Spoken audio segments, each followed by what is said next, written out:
احتمالاً می‌دانید که ورزش برای بدنتان لازم است. آیا می‌دانستید ذهن نیز نیاز به تمرین دارد؟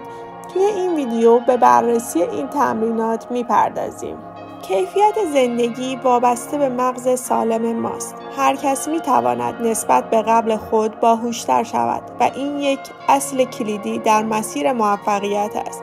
و بدین منظور نیازه که به مغز خود تمرینات گوناگونی را ارائه دهیم تا عملکرد بهتری داشته باشیم. یک ضرب‌المثل انگلیسی وجود دارد که میگوید از آن استفاده کن یا از دستش بده. در این ویدیو میخواهیم در مورد تمرینات عجیب برای پرورش مغز و حافظه صحبت کنیم. لازم است بدانید که این تمرینات همگی با تحقیقات زیاد توسط محققان به دست آمده و اگر می‌خواهید به کمک آنها به نتیجه دلخواه خود دست پیدا کنید، صبور باشید. مسواک زدن با دست غیر غالب. تحقیقات دانشمندان نشان داده است اگر هنگام مسواک زدن از دست غیر غالب مثل دست چپ برای راست دستان استفاده کنید، قسمت‌هایی از قشر خارجی مغز که اطلاعات لمسی را از دست دریافت می‌کنند به سرعت و به میزان زیادی گسترش می‌یابند. استفاده از دست غیر غالب برای انجام کارها باعث فعال شدن قسمت‌های مختلف مغز می‌شود. تمرین برای مغز: هنگام مسواک زدن با دستی انجام دهید که معمولاً استفاده نمی‌کنید. تعاملات اجتماعی. فعالیت اجتماعی چندین بخش از مغز انسان را درگیر می‌کند. اگر این فعالیت اجتماعی در بستر یک ورزش تیمی باشد، فواید آن چشمگیر خواهد بود. حتی اگر شما فرد درونگرایی هستید، افزایش تعاملات اجتماعی می‌تواند برای مغز شما در کوتاه مدت و بلند مدت مفید باشد. تمرین برای مغز: ثبت نام داوطلبانه در جامعه و پیوستن به باشگاه. ثبت نام در گروه پیاده روی. با صدای بلند کتاب بخوانید، همانند پدر بزرگی که برای نوه‌ها کتاب می‌خواند. وقتی کتاب‌ها را بلند می‌خوانید یا به کتابخوانی دیگران گوش می‌دهید، نسبت به زمانی که خاموش مطالعه می‌کنید، از مدارهای مغزی متفاوتی استفاده می‌کنید. تمرین برای مغز: برای دوست یا همسر خود کتاب بخوانید و هر از چندگاهی نقش خواننده و شنونده را با هم عوض کنید. چیز جدید یاد بگیرید. این تمرین مغزی مستلزم زمان و تداوم است و میتواند بیشترین فایده را داشته باشد. یادگیری چیزهای جدید یکی از راههایی است که مغزتان را سرپا نگه می‌دارد. محققان به بزرگسالان پیشنهاد دادند تا انواع مهارت‌های جدید را از جمله عکاسی دیجیتال تا لحاف‌دوزی را بیاموزند. سپس آزمون حافظه انجام دادند و گروه آزمایشی با گروه کنترل مقایسه کردند. افرادی که در گروه کنترل بودند درگیر فعالیت‌هایی بودند که سرگرم کننده بود، از جمله تماشای فیلم، گوش کردن به رادیو. محققان دریافتند تنها شرکت کنندگانی که مهارت جدیدی آموخته بودند در تست حافظه بهبود یافتند، حتی بعد از 1 سال.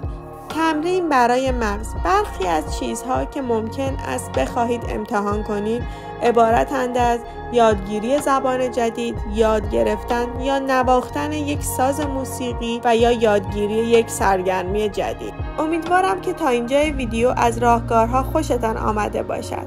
خوشحال میشیم که این ویدیو رو لایک کنید و همراه ما باشید. مدیتیشن بدن و ذهن را آرام می کند. مراقبه و مدیتیشن به طور مستقیم روی افزایش تمرکز تأثیر بسیار مثبتی دارد. همچنین با تمرین‌های مدیتیشن از قبیل تنفس آرام، استرس و اضطراب از شما دور خواهد شد.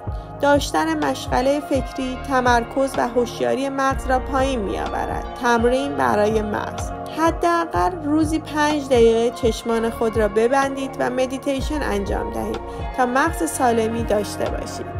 مسیرهای جدیدی را برای انجام کارهای روزمره در نظر بگیرید. تکرار مداوم برای مغز خوب نیست و آن را تنبل می کند. سعی کنید در انجام کارهای روزانه خود همیشه دنبال مسیری جدید باشید. روی یک موضوع و تکرار آن گیر نکنید. دید خلاقانه و تازه‌ای به مسائل روزمره داشته باشید. امتحان مسیرهای جدید نترسید. تمرین برای مغز.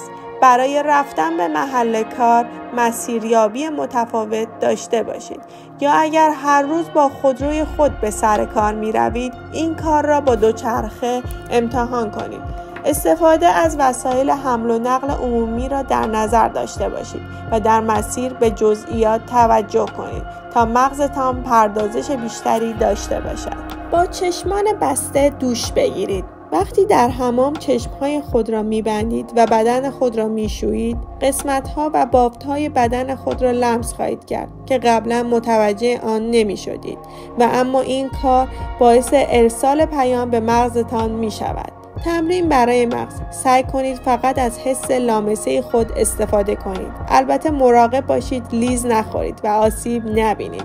فقط با حس لامسه خود شیر دوش را پیدا کرده و دمای آب را کم و زیاد کنید. بعد با چشمان باز به شستشو و اصلاح بپردازید. غذاهای ناآشنا امتحان کنید. سیستم بویایی شما با فعال کردن ترکیبات منحصر به فردی از گیرنده های داخل بینیتان می تواند میلیون ها بو را تشخیص دهد.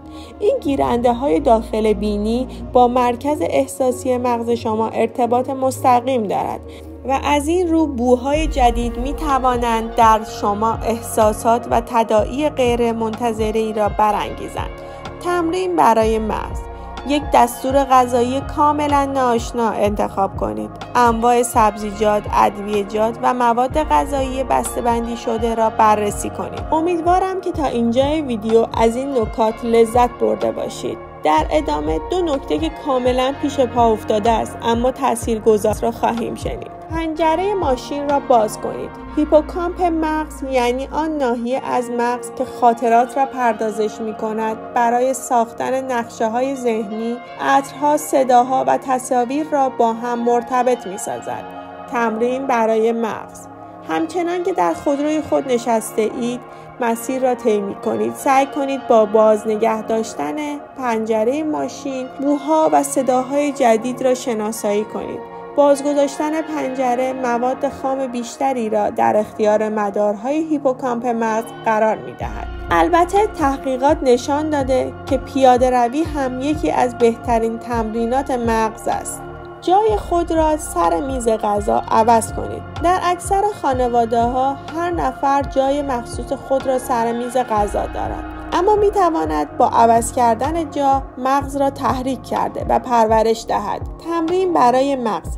هر از گاهی جای خود را سر میز غذا با یکی از اعضا عوض کنید تا هم به غذاهای مختلف از زاویه‌های گوناگون دسترسی داشته باشید، هم زاویه دیدتان نسبت به اتاق عوض شود. شما تا به حال کدوم یک از این تمرینات را انجام دادید و تاثیر آن را دیده اید؟ لطفاً کامنت کنید. ما در این ویدیو در مورد تمرینات عجیب روی مغز و حافظه صحبت کردیم. در ویدیو بعدی در مورد کارهای اشتباه اول صبحی صحبت خواهیم کرد.